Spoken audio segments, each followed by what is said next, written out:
My new book, Redwood and Wildfire, is based on the research I did for my minstrel class.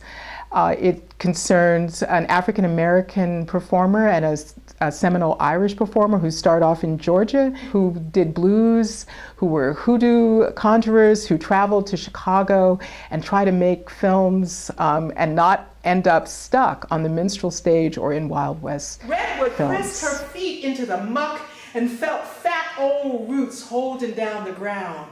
She leaned against gnarled branches, holding back the sky.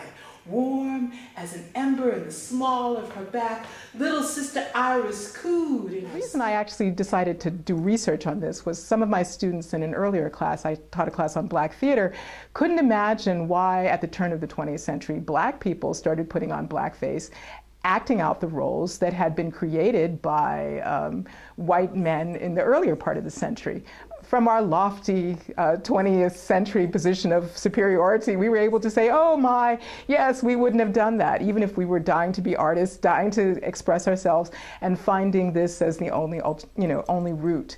So I really wanted to explore that period, the turn of the 20th century, and to understand who the people were and what they were doing and why they were doing it, rather than just make assumptions about them. And I found that there isn't a lot you can find out about, for instance, African-American women who wanted to make films at that time, or Native Americans who wanted to make films or do plays or theater. It's very scant, the amount of actual material you can read. So I read as much as I could. And I used my research from the minstrel class to really get the details and to try to imagine who they might have been.